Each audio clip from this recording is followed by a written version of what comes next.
मैं जितेंद्र चतुर्वेदी मतांतर में आप लोगों का स्वागत है। महाराष्ट्र में ऐसा जान पड़ता है कि अघाड़ी सरकार का राहुकाल शुरू हो गया है और उस पर शनि की वक्र दृष्टि भी पड़ गई है। इसी वजह से जो कुछ वहां घमासान चल रहा है, उस घमासान को अगर आप गौर से देखें तो आपको समझ में आएगा कि अब बोरा कमेटी की रिपोर्ट ही बची है और प्रधानमंत्री ने जो कहा उसके बाद ये लगता है कि वो भी हो जाएगा। और वो जब होगा तो वो जो खुफिया कैमरों में कैद है, उसने जो राज खोले हैं, असल में कई लोग बेपर्दा हो जाएंगे और वो बेपर्दा होने की जो घबराहट है, उस घबराहट ने अघाड़ी के होश उड़ा रखे हैं। उनको समझ नहीं आ रहा है कि क्या किया जाए। हम लोग इस पर डिटेल में बात करेंगे। उत्तर प्रदेश चुनाव की वजह से इस पर कोई विस्तार से तो बात नहीं हो पाई, लेकिन अब ये मसला बड़ा गंभीर है।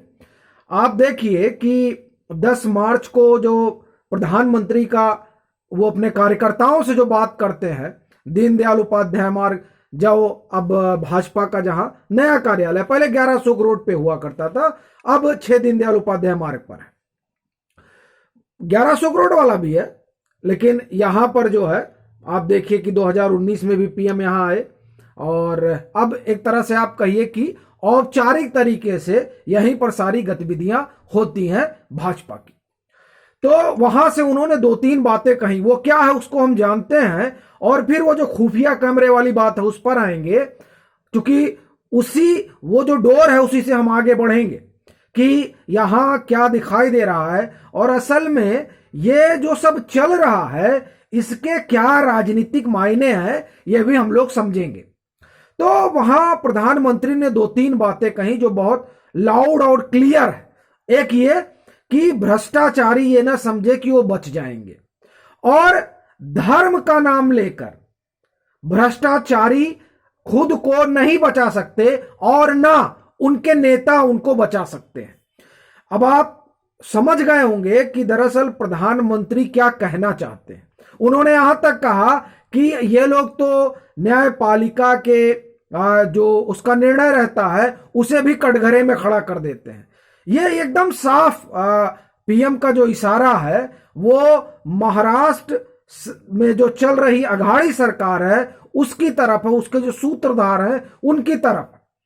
क्योंकि हाई कोर्ट जांच बैठाता है, सीबीआई जांच करती है, अनिल देशमुख भी, उस पर भी संदेह। कोर्ट जमानत नहीं देता नवाब मलिक की, उस पर भी संदेह। नवाब मलिक पर टेरर फंडिंग का आरोप है, लेकिन उस आरोप पर एक तरह से कहिए कि उसकी निंदा की जाए, जो इस तरह के उनके नेक्सस निकल कर आ रहे हैं टेरर फंडिंग के, लेकिन उस पर बात करने के बजाय एजेंसियों पर हमलावर है। ये तमाम चीजें ये बताती हैं कि असल में पीएम साफ तौर पर क्या कहना चाहते हैं। तो क्या ये माना जाए कि पीएम अब बोरा कमेटी की जो रिपोर्ट अभी तक गुप्त बनी हुई है, क्या उसे सार्वजनिक किया जाएगा?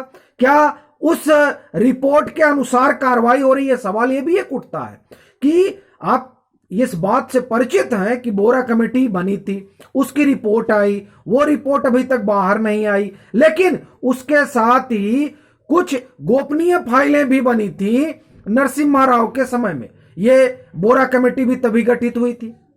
तो क्या वो उन सीक्रेट फाइलों के जरिए से कुछ निकाला जा रहा है?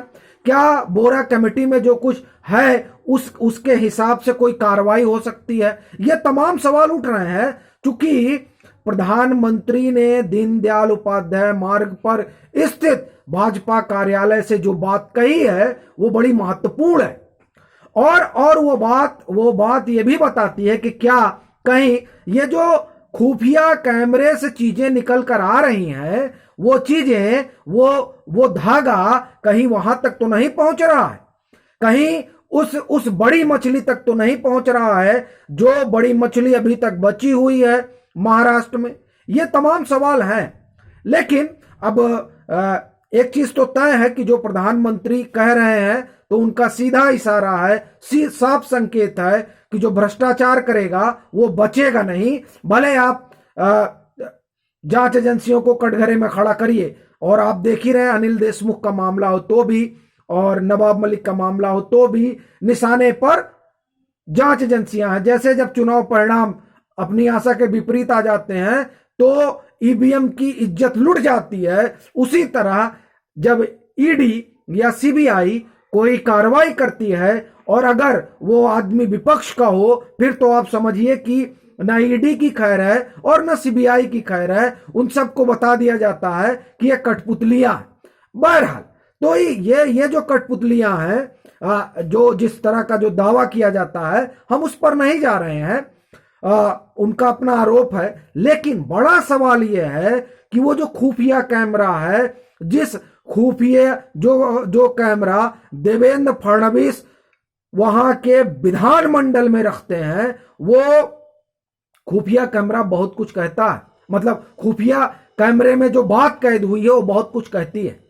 और वो बड़ी चीज ये है कि आप ये देखिए कि ये जो सरकार बनी, इस सरकार के अगर आप कामकाज को देखें 2021 से, जब से देवेंद्र फडणवीस ने, आप देखिए ऐसा लगता है कि देवेंद्र फडणवीस जो है वो खोजी पत्रकार हो गए। अब बहुत बड़ा बड़ा विस्फोट कर रहे हैं। आप ये देखिए कि ये चाहे सचिन वाजे एंटीलिया मामला हो या फिर नवाब मलिक का मामला हो, कितने बड़े बड़े खुलासे वो कर रहे हैं।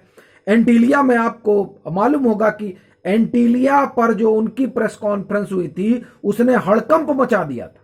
उसने कहा था कि जो मुंबई पुलिस के एक बड़े जो है आला साहब है, उनके पास जो है वहां पर जो स्कॉर्पियो मिली, उसके फोन का, और फिर उन्होंने नाम ले लिया, बता दिया कि ये सचिन वाजे ही हैं। और फिर देखिए सचिन वाजे जब पकड़े गए तो टीआरपी स्कैम से लेकर और ट्रांसफर पोस्टिंग तक सारे मामले बाहर आ गए और पूरी सरकार कटघरे में खड़ी हो गई। सुप्रीम कोर्ट और हाई कोर्ट जो है हक्का बक्का रह गए। सुप्रीम कोर्ट को कहना पड़ा कि क्या आप इनको बचाना चाहते हैं। मुंबई हाई कोर्ट को कहना पड़ा कि साहब आप कर क्या रहे हैं, सीबीआई जांच कर रही, करने दीजिए, क्यों एसआईटी बनाया जाए। और सब तो सब, जब इन्होंने एक अपना अलग आयोग बना दिया, चांदीवाल आयोग, तो वहां भी सचिन वाजे जाकर कह दिए कि साहब हमको जो है डरा धमका के बयान दिलवाया गया है। और अब तो वो जो है सरकारी गवाह बनने को राजी हो गए। तो आप समझिए कि किस तरह से देवेंद्र फडणवीस ने पूरी सरकार के पाए को हिलाकर रख दिया। अब पहले तो अनिल देशमुख गए, फिर उन्होंने दीपावली के बाद एक विस्फोट किया, इन्होंने फुलझड़ी छोड़ी, उन्होंने कहा कि मैं विस्फोट करूंगा। उस विस्फोट का हालम यह हो गया कि अब एनसीपी प्रमुख हिल गए। और देखिए किस तरह से वो लगातार जो है बयान दे रहे हैं कि ऐसा हो रहा है, वैसा हो रहा है। लेकिन उन सब के इतर ये जो चीज खुली है, ये जो बड़ा खुलासा उस खुफिया कैमरे के जानिब से देवेंद्र फडणवीस ने किया है, वो बड़ा गंभीर है। क्योंकि उसमें वो ये दावा कर रहे हैं कि असल में मुझे और भाजपा के तमाम नेताओं को फंसाने का षड्यंत्र रचा जा रहा है। अब फंसाने का षड्यंत्र रचा जा रहा है, और उसके लिए आपको याद होगा कि जब मुंबई के पुलिस कमिश्नर बदले जाते हैं, जो डीजीपी रहे उनको मुंबई का पुलिस कमिश्नर बनाया जाता है, तो ये सवाल बहुत तेज हो जाता है कि क्या अब जो अघाड़ी सरकार है वो अपनी गोटियां चलेगी, और क्या अब भाजपा के तमाम नेताओं पर शिकंजा कसा जाएगा। तो क्या इसीलिए इनको जो है मुंबई का पुलिस कमिश्नर बनाया गया है। ये तमाम सवाल उठने लगे थे, और ये सवाल उठ ही रहे थे कि उस कैमरे में कैद बातें देवेंद्र फडणवीस विधानमंडल में रखते हैं, और फिर वो बात पूरा सनसनी फैल जाती है। असल में ये जो तमाम चीजें हो रही हैं, उससे एक बात तो एकदम स्पष्ट है कि ये जो अघाड़ी सरकार है, वो अघाड़ी सरकार की आप ये कहिए उसका पूरा वो एक्सपोज कर रहे हैं देवेंद्र फडणवीस। हाँ, अगर आप इसे सियासी नजर से देखें तो इसमें शिवसेना भारी नुकसान में जा रही है। एनसीपी का तो जो है वो तो है ही है, लेकिन शिवसेना जो अपने आप को हिंदुत्व का पोस्टर बॉय बताती थी, उसको भारी नुकसान होने जा रहा है। और वो जो आप ये कहिए कि उन्होंने गेन किया था, पहले आप देखिए, अगर महाराष्ट्र की सियासत में, तो महाराष्ट्र की सियासत में तो ये बड़े भाई हुआ करते थे, शिवसेना बड़े बड़े भाई की भूमिका में थी। लेकिन 2014 में जो बदलाव हुआ महाराष्ट्र की राजनीति में, उसने भाजपा को बड़े भाई की भूमिका में लाकर खड़ा कर दिया। और 2019 में शिवसेना ने जो गलती कर दी, जो हिंदुत्व का हाथ और साथ छोड़कर ये जो सेकुलर हो गए, उस सेकुलरिज्म में अभी ऐसा फंसे हैं कि ये जो एक्सपोजर हो रहा है, वो एक्सपोजर ये बता रहा है कि असल में अब वो जो हिंदुत्व की डोर है और हिंदुत्व का जो झंडा है, वो अब पूरी तरह से भाजपा के हाथ में आ गया। चूंकि जब नवाब मलिक के इस्तीफे को लेकर देवेंद्र फडणवीस सदन में बोलते हैं, सड़क पर बोलते हैं, और सरकार और सरकार के मुखिया चुप रहते हैं, तब उससे एक संदेश निकलता है कि जो मुंबई धमाके के आरोपियों के साथ जिसके संबंध का आरोप है, जिसके ऊपर टेरर फंडिंग का आरोप है, उसके साथ ये गलबहियां कर रहे हैं। ऐसी स्थिति में क्या वहां की आवाम शिवसेना के साथ खड़ी होगी? ये जो सवाल पैदा हो रहा है देवेंद्र फडणवीस के अभियान से, वो बड़ा गंभीर सवाल है। और ये सवाल आने वाले वहां जो म्युनिसिपल का इलेक्शन है, उसमें बड़ा मुद्दा बनेगा।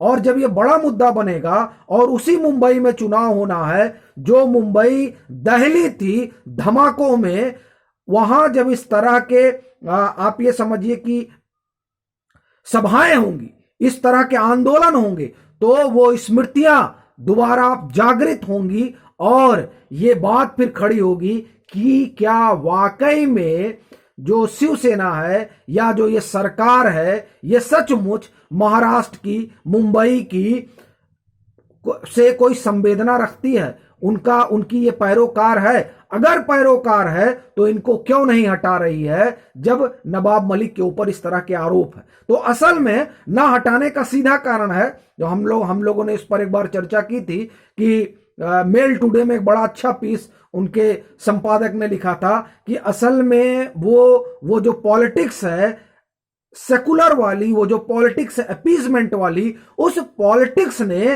रिजाइन ना लेने के लिए मजबूर कर रखा है। और वो मजबूरी कहीं ऐसा ना हो कि बहुत भारी पड़ जाए, अगर शिवसेना के लिहाज से देखें, क्योंकि उनकी राजनीति का एक अपना अलग ढर्रा है।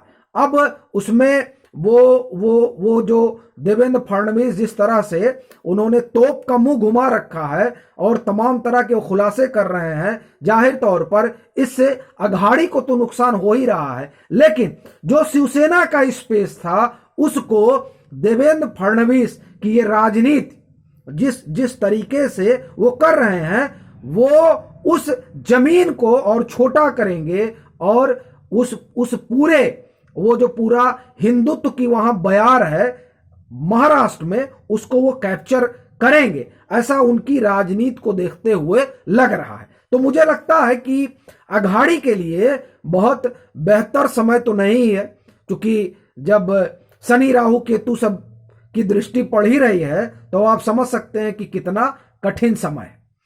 अभी के लिए फिलहाल इतना ही। अगर आप मतांतर से नहीं जुड़े हैं तो जुड़िए, और अगर आप महाराष्ट्र से हैं तो वहां की जो भी इस तरह की डेवलपमेंट है, उसको जरूर साझा कीजिए।